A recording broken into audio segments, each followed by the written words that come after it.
Down,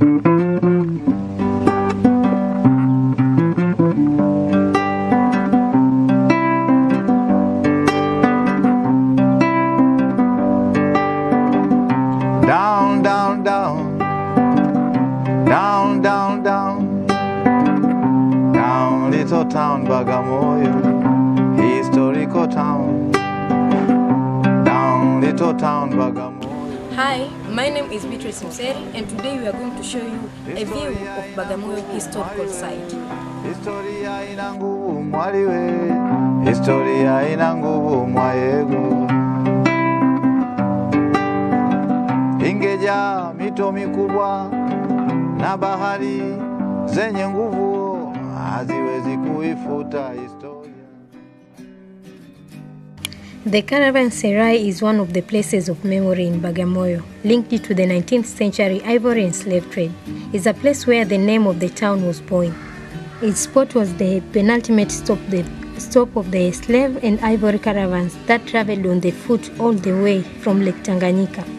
Once the caravans reached Bagamoyo, the slaves and ivory were shipped by though to Zanzibar, where they were then dispatched all over the world.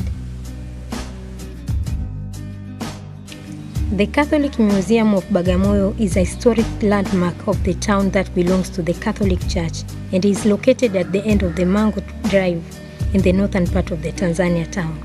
It also serves as part of the larger historical site that consists of several of the church's old buildings, such as the Livingstone Tower, the first and the second churches, the baobab tree, and the cemetery where some of the earliest missionaries were buried. The museum itself located on the ground floor of the building and holds several artifacts, paintings, photographs, and even documents that date as far back as the mid-19th century.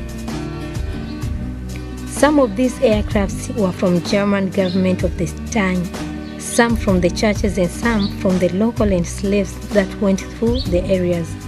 At the buildings, rear and next to the dispensary is a baobab tree where Madame de Chavelier, a French nurse volunteering at the dispensary, tied her donkey using a steel chain. Over the years, the tree grew further to swallow the chain. In 2012, a further 34 chain rings were added to preserve the tree's history. This is the Kale ruins.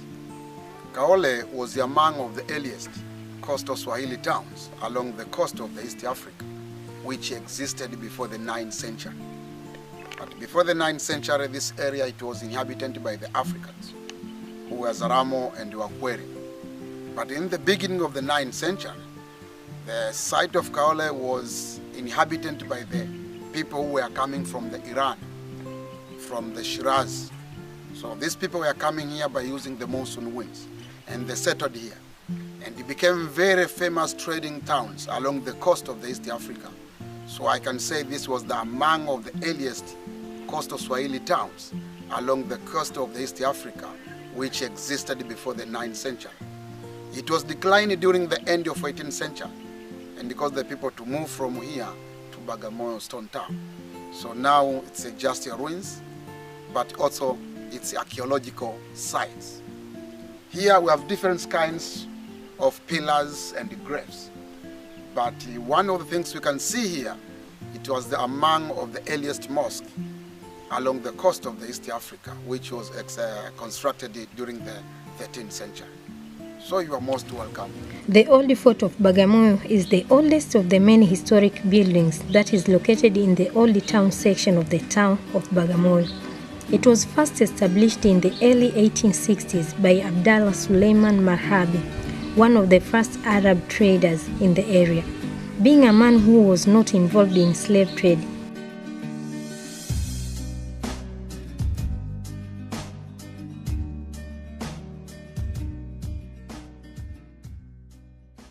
the stone town of Bagamoyo was the first capital of the Germans in East Africa.